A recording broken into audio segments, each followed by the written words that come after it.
നമ്മൾ ഇന്നലെ കേശവരത്തിൻ്റെ hair oil ഉണ്ടാക്കുന്നതിനെ പറ്റിയുള്ള കാര്യങ്ങൾ നമ്മൾ പറഞ്ഞായിരുന്നു. അപ്പോൾ നമുക്കത് ഹെയർ ഓയിൽ കാച്ചാം. കേശവരത്തിനെയും മറ്റുള്ള ഇലകളും പൊട്ടിച്ചതൊക്കെ കൂടി അരച്ച് ചട്ടിയിലിട്ട് അതിലൊരു വെള്ളം പറ്റുമ്പോൾ ഓയിൽ ഒഴിച്ചിട്ട് നമ്മളൊരു 1.5 ലിറ്റർ ഓയിലാണ് ഒഴിച്ച് കൊടുത്തേക്കണത്. ആ ഓയിൽ ഇട്ട് നല്ലോണം മുരിക്കുക. അതിൻ്റെ കൂടെ നല്ല പകുതി മുക്കാൽ വേവാകുമ്പോൾ നമുക്ക് ഈ എന്താ ശംഖുപുഷ്പം ഇടുക, ചെമ്പരത്തിയുടെ പൂവും മുരിങ്ങയുടെ പൂവും അതും കൂടി അങ്ങോട്ട് ഇട്ട് കഴിക്കുക. നല്ല മുരിഞ്ഞ് മണൽ പരുവാകുമ്പോഴാണ് നമുക്കത് നിർത്തേണ്ടത്. അതിൻ്റെ കൂട്ടത്തിൽ ഇത്തിരി കുരുമുളക്, ജലദോഷം പിടിക്കാണ്ടിരിക്കാൻ കുരുമുളകും കരിഞ്ചീരകം ഉലുവയും കൂടി ഇട്ട് കൊടുക്കണം. അതൊക്കെ ഇട്ട് മുരിഞ്ഞ് കഴിയുമ്പോൾ നമുക്ക് സ്റ്റവ് ഓഫാക്കാം. ഈ തലയിൽ തേച്ച് പിടിപ്പിക്കുന്നുണ്ട് യാതൊരു ജലദോഷങ്ങളോ ഒന്നും ഉണ്ടാവും. കുട്ടികൾക്കും വലിയവർക്കും ഒരുപോലെ ഉപയോഗിക്കുക.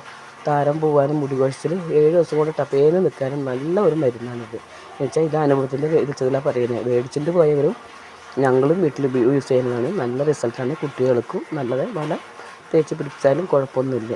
നല്ലതായിട്ട് ഷാമ്പു തേക്കുകയോ വെറുതെ തല കഴുകി കുളിക്കാവുന്നതേ ഉള്ളൂ. നല്ല റിസൾട്ടാണ്.